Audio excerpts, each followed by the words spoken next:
काठमांडू पे भूकंप सा आ गया। केपी शर्मा ओली गायब हो गया। पहले हेलीकॉप्टर फिर हवाई जहाज, कहीं नहीं पता कहां है। राष्ट्रपति भवन पे हमला हो गया और कई सारे ऐसे मंत्री हैं जिनके घरों पे हमले हो चुके हैं। नेपाल की फौज सड़क पे आ गई और नेपाल की फौज धीरे धीरे करके सबको निकाल रही है। वहां पे पुलिस गायब है। पुलिस ने हाथ खड़े कर दिए। पुलिस ने ये बोला कि बॉस, हम आपकी जान की जिम्मेवारी अब नहीं ले सकते। अगर आपके ऊपर हमला होता है, आपकी जान जाती है तो जाए, हम पीछे हट रहे हैं। नेपाल पुलिस ने साफ मना कर दिया, इसलिए फौज को बीच में आना पड़ा। अब एक एक करके हेलीकॉप्टर में बैठा के वहां पे मंत्रियों को गायब कर रही है। दोस्तों, कुछ साल पहले चलना पड़ेगा ये समझने के लिए कि नेपाल में हुआ क्या है, और शायद एक वीडियो में मैं समझा भी ना पाऊं, लेकिन एक इंसिडेंट, एक वाकया मेरे दिमाग में ऐसे फंसा हुआ है और उस वाकये के बारे में मैं आपको बताऊंगा।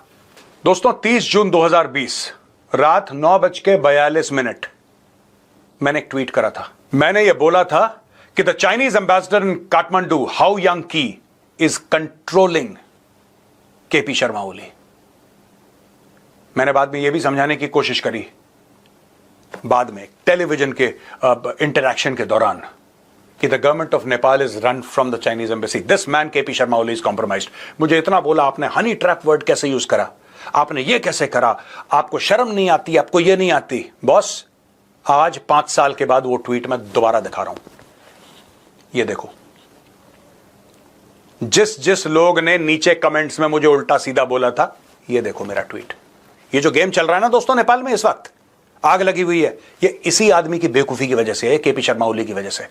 He has compromised himself to such an extent that he is seen as an extension of Beijing. इसलिए वहां पे सब गेम्स हो रहे हैं। केपी शर्मा ओली जो अब दुम दबा के भाग गया है, यह बंदा नेपाल का प्रधानमंत्री था, यह चाइना का पिट्ठू है, और यह बंदा चाइना के सारे काम करता है। जब चाइना ने 5 गांव घेर लिए थे नेपाल के, चुप बैठा था। चाइनीज आए, चाइनीज ने उन नेपालियों को इकट्ठा करा और वहां पे मेगाफोन लेके एक अनाउंसमेंट करी सबके सामने कि देखो, आज के बाद तुम सब चाइनीज हो। घेर ली जमीन, उसको चाइना बना दिया, लोगों को बोल दिया कि आज के बाद तुम नेपाली नहीं, तुम चाइनीज हो। दे टुक अवे दैट टेरिटरी। ये बंदा चुपचाप बैठा रहा। ये तो रिसेंट बात है, ये 2-3 साल पहले की बात है। मैंने जब 5-6 साल पहले ये बात बोली थी कि पूरी की पूरी नेपाल की सरकार, ये जो लेडी है एम्बेसडर, ये मैनेज करती है, हैंडल करती है, इसने फंसा रखा है केपी शर्मा ओली को, तब लोगों ने बोला आप ऐसा कैसे कह सकते हैं। आप, मैं ठीक कह सकता हूं।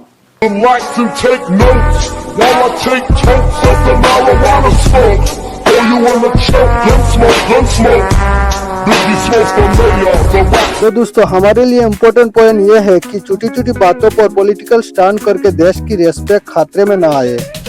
पब्लिक को असली डेवलपमेंट और पॉलिसी चाहिए, ना कि सिर्फ चौपेल वाले बातों। और अगर ओली जी ऐसा ही हर इशू को बाजार में लाने लगेंगे तो फिर डिप्लोमेसी का मतलब ही खत्म हो जाएंगे। चलिए दोस्तों, पहले गौरव आर्जो सर का वीडियो देखते हैं। और मैंने ठीक बात बोली है। दोस्तों, आज क्या हो रहा है मैं आपको बताता हूं। नेपाल में किसी को भी अगर यह गलतफहमी है कि सोशल मीडिया के प्लेटफॉर्म्स को बैन करके यह कांड हुआ है ना, आई एम वेरी सॉरी, आपको बहुत बड़ी गलतफहमी है। इसका सोशल मीडिया हैंडल से कोई भी लेना देना नहीं है। अब मैं आपको प्रूव करूंगा क्यों। 19 लोग मारे गए। अब पता नहीं झड़पें हो रही हैं, कल की खबर में कितनी और मौतों के बारे में। भगवान करे ऐसा ना हो, भगवान करे सब लोग नेपाल में सुरक्षित, हमारे भाई बहन है वो। लेकिन the fact of the matter is, ये जो पूरा का पूरा सोशल मीडिया प्लेटफॉर्म्स बैन करने का मामला है, ये सरकार ने थोड़ा ना करा था। ये तो नेपाल की अदालत ने बोला था कि बैन करो, क्योंकि नेपाल की सरकार ने समय दिया था सबको कि तुम रजिस्टर करो, हमारे साथ, गवर्नमेंट के साथ तुम रजिस्ट्री करो। जिन लोगों ने नहीं करा, कोर्ट के बोलने के बाद नेपाल की सरकार ने वही करा जो नेपाल की कोर्ट ने बोला। यहां पे लोग कहते हैं कि जेंजी आ गए सड़क पे, जेंजी आ गए सड़क पे। जेंजियों ने मौत का तांडव कर दिया। कोई जेंजी वेंजी नहीं आए सड़क पे, ठीक है। हां, यंग लोग आए, इसमें नो डाउट, पर जिस तरीके से इसकी ब्रांडिंग करी गई, जेंजी वो हैं जिनका मुंह मोबाइल फोन से ऊपर नहीं उठता यार। इंस्टाग्राम की रील ऐसे देख के, भारत में भी तो ऐसे ही हैं। भारत में कौन से अलग हैं? यही जेंजी नेपाल में, यही जेंजी भारत में। मैं जिम में जाता हूं, वहां पे एक हाथ से डंबल मार रहा है, एक हाथ से इंस्टाग्राम देख रहा है। ये तो इनके हाल है।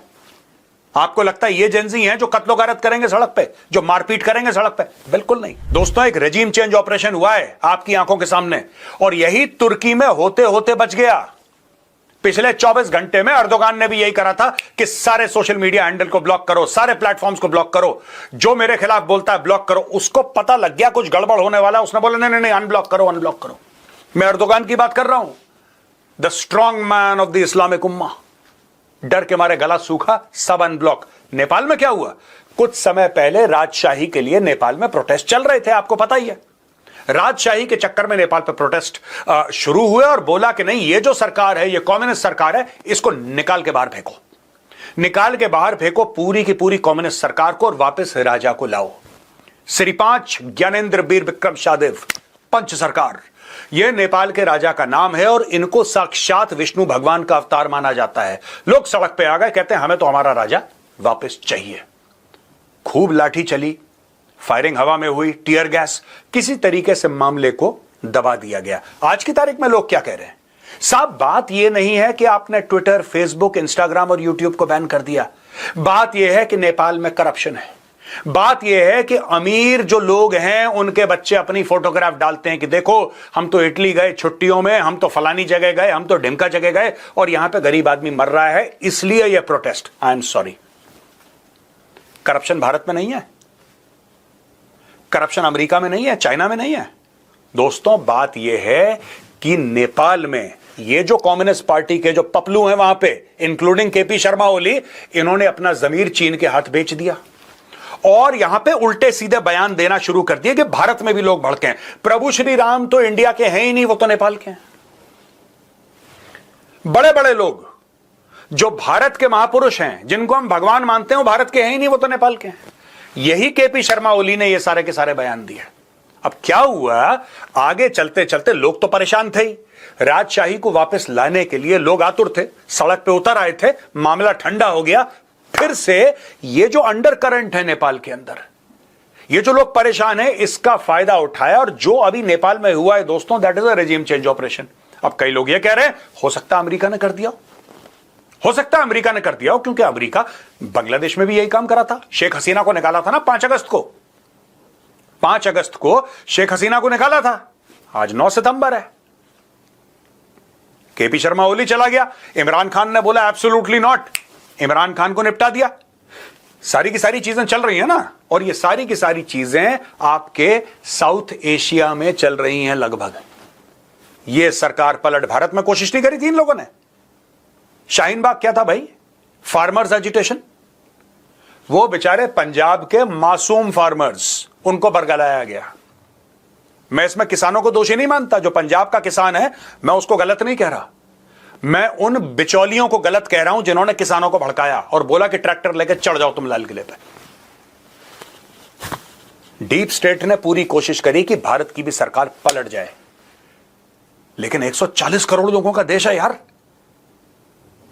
140 करोड़ लोगों का देश है। यह तो अब डोनाल्ड ट्रंप को पता लग रहा है कि जो वो ड्रामा ट्राई कर रहा था फेल हो गया। डोनाल्ड ट्रंप जो नहीं कर पाया वो लोग कर लेते। नेपाल एक छोटा देश है दोस्तों, नेपाल में ये चीज मैनेज हो गई। केपी शर्मा ओली गायब, आज की तारीख में किसी को नहीं पता नेपाल का प्रधानमंत्री जो कल तक चौड़ा घूमता था वो है कहां पे, वो गायब हो गया दोस्तों। अब मैं आपको बताता हूं एक एक करके वो मंत्री नेपाल में, वो कैबिनेट मिनिस्टर्स जिनके घरों पे हमला हुआ, उनके घर पे भीड़ ने अटैक कर दिया और अपने राष्ट्रपति भवन में भी आग लगा दी। बाय द वे, नेपाल का जो राष्ट्रपति भवन है जहां पे नेपाल का राष्ट्रपति रहता है, वहां पर भी अटैक कर दिया। लेकिन ये कौन कौन मंत्री हैं, चलिए इनकी शक्लें देखिए, इनकी फोटोज देखिए, इनके नाम देखिए, तब आपको पता लगेगा कि नेपाल में कितना बड़ा कांड हुआ है। पृथ्वी सुब्बा गुरुंग, ये थे minister for communication and information technology. Lalitpur में इनका घर था, घर में आग लगा दी। विष्णु पौडेल, ये डिप्टी प्राइम मिनिस्टर और फाइनेंस मिनिस्टर, इनके भैंसेपट्टी में इनके घर पे पथराव हुआ भारी मात्रा में। रमेश लेखक, ये होम मिनिस्टर जिन्होंने हाल फिलहाल पिछले 72 घंटे में अपना रेजिग्नेशन दिया था, उनके घर पे भारी पथराव। बिस्वो पौडेल, ये नेपाल राष्ट्र बैंक के गवर्नर, इनका भैंसेपति रेजिडेंस में बहुत भारी मात्रा पे पथराव हुआ है। तू समझा? हाँ। नहीं, तू समझा नहीं। तो दोस्तों, आपका क्या कहना है?